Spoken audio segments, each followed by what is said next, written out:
That's Nick. And that's Joseph. And today we're here to talk about Red, White, and Royal Blue, the directorial debut of Matthew Lopez, which is available to stream on Amazon Prime as of August 11th, 2023. Today. The story. When the feud between the son of the American president and Britain's prince threatens to drive a wedge in U.S.-British relations, the two are forced into a staged truce that sparks something deeper. I'm just going to read my pull quote. I appreciate this film's intentions, but this overly busy saccharine love story / political drama is a little too ridiculous to be anything more than empty calories. Very good. Mine is a well-intentioned but ultimately hollow slice of rom-com pulp, insistently neutering its queer characters for the palatability of the heteropatriarchy. To channel Pauline Kael, we must not frighten the horses. This one's hard because I do appreciate these types of stories. There's a lot of inclusion within the story and the cast, so all of that's great. It's just very busy. It feels like a Hallmark movie. But that's a trademark of its producer, Greg Berlanti, whose directorial debut was 23 years ago with the Broken Heart Social Club. Oh. But also did Love, Simon recently, and I have a soft spot for his series Political Animals, starring Sigourney Weaver. And this feels very much like a cross between Love, Simon and Political Animals. I almost wish someone had taken a more serious approach to this subject matter, because I think the political aspect of it was the most interesting part. Well, let me just get to the story. So, the son of the American president, so Uma Thurman plays the president. Ellen. And her son, Alex. Claremont-Diaz, played by Taylor Zakhar Perez. The film opens with him at the wedding of one of the princes of England. The eldest. The eldest. But the younger prince, Henry, played by Nicholas Galitzine. He's there, and they've met before, and it's clear they don't really care for each other. They both think each other's pompous or arrogant, whatever. And there's an incident where, because Alex is drunk, he causes the wedding cake to fall on the two of them. Mm-hmm. So now Prince Henry and Alex are in the news, and there's some supposed feud, as the media would tell it.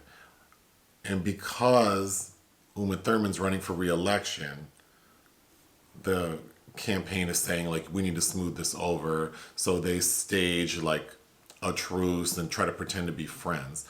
So there's this montage of them doing that, and it culminates with them being locked in a closet, which we can get to. Mm-hmm. And then they become friendly. So then we get another montage of them exchanging text messages and becoming close, like buddies. And then there's a New Year's Eve party, and basically they come out to each other and they're sexual. A romance builds. Alex tells Prince Henry he loves him. Prince Henry gets scared and runs off back to England because he's like, I can't be gay. My grandfather, the king, the royal family, they won't allow it. But Prince Henry's emails get leaked. So now everyone knows about this romance. The king requests a meeting, or tells Prince Henry and Alex to meet him, and basically says, you can't do this. It's not that I don't support you being gay, but the royal family, we need to maintain traditional values. This is not going to work. So no. And as that's happening, we see that all of these rallies are popping up, at the palace and other cities, in support of Prince Henry. So while that's all happening, of course, Uma's running for president, and we see that it's election night, and she's losing to the Republican candidate unless she turns Texas. Mm-hmm. And there's a whole... And this is the sci-fi component of this movie, where this very liberal incumbent female president with a gay son turns Texas. Her home state, which there's a subplot about it. So there is. So she wins, and Prince Henry and Alex live, I guess, happily ever after until they break up 6 months later, I'm assuming. But anyway, I'm being negative. I have so many notes for such a kind of silly movie. So first of all, it's based on a book by Casey McQuiston, who appears as Ellen's speechwriter in this film. And as I said, it's the directorial debut of Matthew Lopez, who's a Tony Award-winning playwright. He just won recently a Tony for The Inheritance, which is a queer reconfiguration of E.M. Forster's Howard's End. So I find this, based on that resume, a very curious foray into filmmaking. It feels very juvenile, like it would be something, or like on ABC Family, like a movie of the week. I don't know. Okay, so first off, the two leads, Alex and Prince Henry, are obviously very attractive men.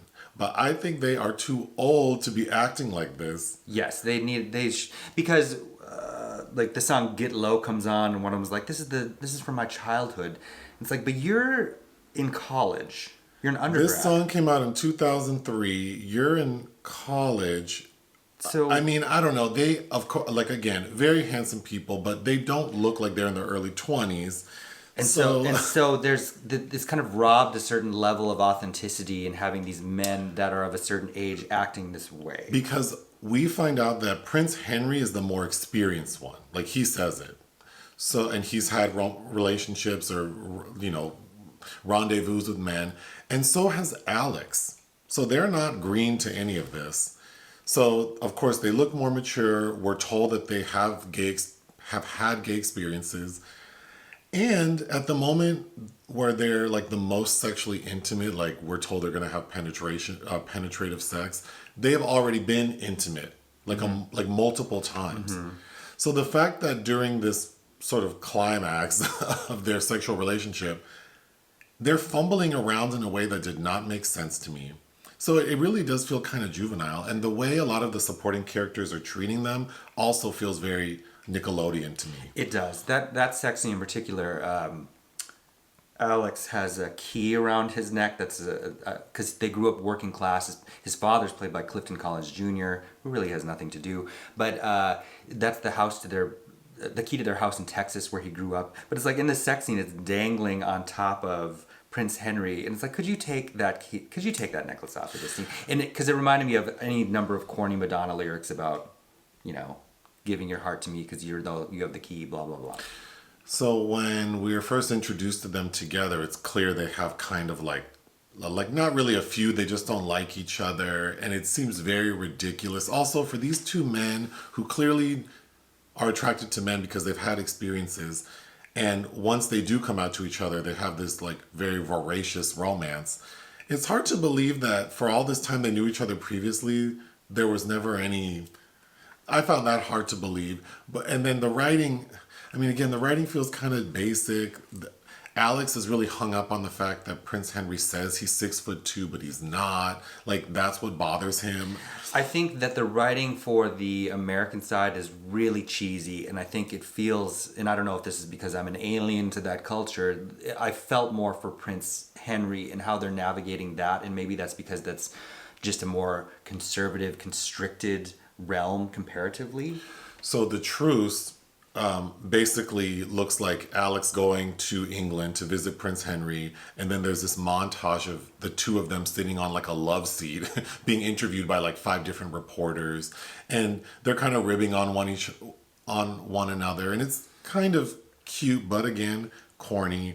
Then they end up visiting a children's hospital, and while they're in the hospital, they think we think that gunshots have been heard. So of course Secret Service throws the two of them in a closet. Mm-hmm. And while they're in the closet, that's when they sort of realize why they weren't getting along, and it's because of one incident where Alex thought he heard the prince say, "Get him away from me." But really what the prince says was, "Get me out of here." So it was all a misunderstanding as why they don't like each other. Mm-hmm. Although I did think it was cute that Prince Henry recognizes that Alex is wearing Santal 33. Mm-hmm. Which is my favorite cologne. Yep. P.O. box below. You've gotten it as a gift several times. Yep. I'm familiar with that. But again, just this all feels very like these two should be like 18 years old. I agree.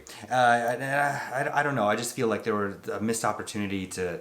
there's a lot of moments spent in the closet, which I don't think maybe feels subconscious, but I almost wish there was some... more direct reference to something like the epistemology of the closet. then, if we're going to go there. The production quality, again, is very, like, Hallmark. There's a moment when Alex is sitting, like, on a patio at the White House with his dad, Clifton Collins, who's keeping that hair black. And Yep. that looks like the green screen behind us now. I mean, it's not... it's not giving what it needs to. Mm-hmm. Okay, then there's this side character, a journalist. Miguel Ramos. Who has had a fling with the president's son, Alex. We're told the fling is making out in a hot tub naked, but... And I thought he was so smarmy. And we find out in the end that he's the one who leaked... Several things, but namely, like, the Prince Henry's emails, it's intimated he leaked them because they leaked at, like, midnight. And then at 2:30, like 2.5 hours later, he writes this, like, expose where he's read all 72 emails. So he's being interviewed like on MSNBC. I thought that was really poorly written. There's a lot of it that feels very poorly written. Because his character's almost made out to be a villain. Mm-hmm. It just... Yes. These feel like broad strokes that are not very satisfying. Yes, the press is the easy villain. Again, for two people who've been queering it up for a while now, the way they interact is just so awkward. And then the moment when they're deciding to have penetrative sex and who's going to be the top or the bottom, it was a little jarring because up to that point, the film feels very YA. Mm-hmm. And then we're having this, it's not graphic per se, but it's a very adult sex scene. It just felt like, oh, and then after that, we go right back to being... It's weird because I think I'm used to having grown up as a scavenger hunting for, queer tidbits here and there. And this feels very much the same way. Like, this feels like it's made for straight people. And then every time we veer into anything kind of remotely queer, it feels like we took a hard left. Yeah, I mean, I am appreciative of the content. So what makes this movie feel busy is then Alex is in school and he's written some paper on like how to approach campaigning in Texas or something like that. And then that villainous reporter sort of like leaks that the son of the president has a plan to turn Texas. And then his mom, the president, says, well, go on and go to Texas and do your thing. So we get this montage of that, which of course foreshadows that in the end, she turns Texas. And the headlines that say that he's the future of American politics. And then the president's slogan, because her name's Ellen, is like, I'm with Ellen. I thought that was funny. But yeah, that all... I mean, I am... Like, again, if this... Like, I wish this maybe were handled more seriously, and I think that aspect of the story was the most intriguing. But I understand, like, U.S... Like, in the United States, we're obsessed with the monarchy. Which in the UK. Don't understand. But well, whatever. It is what it is. So I can see why this story is compelling. But then I almost feel like maybe we should have focused more on what's happening in the UK. Because at home, both of his parents are very accepting before they even know he's gay. And then when Alex does come out to his mom, it's exactly how you would hope it would be. Mm-hmm. Like, she's even telling him about PrEP and getting vaccinated for HPV if he's a bottom. Like, it's... The perfect scenario. It's the perfect scenario. So I almost wish, like, because we only get like 3 minutes with the King of England telling his grandson, you can't be gay. Played by Stephen Fry, the great Stephen Fry. Mm-hmm. I mean, at the bare minimum, if we're going to keep the same writer-director, maybe we should have just set more of the story in the UK so we could get more of that tension and more of sort of the imbalance. Mm-hmm. Yeah. Because as it is, it's just like, well, Alex seems like he's going to be fine. Mm-hmm. I feel like they're both going to be fine. But it just feels like a very hetero template of the Meghan Markle story that placed on this. There's a moment when, so I guess the president's like campaign manager, Zahra, breaks in to Alex's hotel room because he's running a little late. And he's nude and Prince Henry's in there and he's trying to hide. And she just barges in, grabs his phone.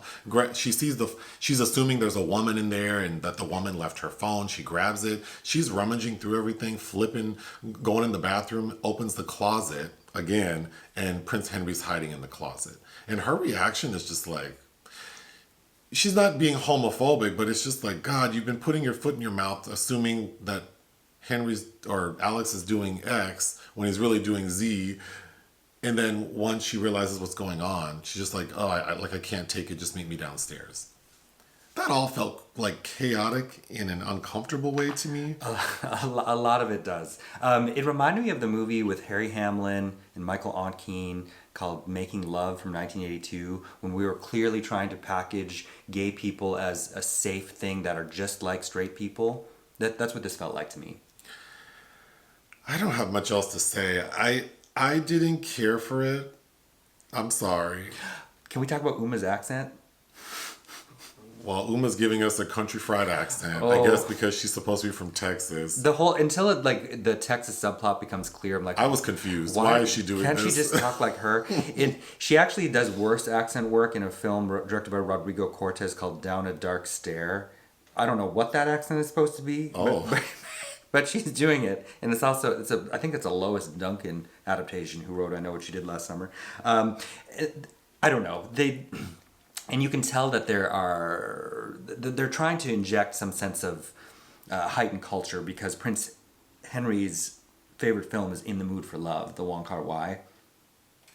And then there's a reference to Little Lord Fauntleroy, which it's like, really? Would Zahra reference that? I don't know. It's cute. I could see some people really thinking it's like a cute, sweet movie. There were the moments where I felt touched were really with Uma Thurman's character and her talking to her son, and at the end when she gives her victory speech because she's won re-election, and she's talking about how she's representing everyone from the union worker in Michigan to the trans kid in Mississippi. I thought that was very sweet. So I guess I wanted more of that, but Sure, it's very. this is what we got. Very Jessica Chastain at the Oscars. What right? would you give this movie? 2. Unfortunately, I would give it 2 out of 5. Anything else? No. Hit the thanks button. Listen to our podcast. Bye.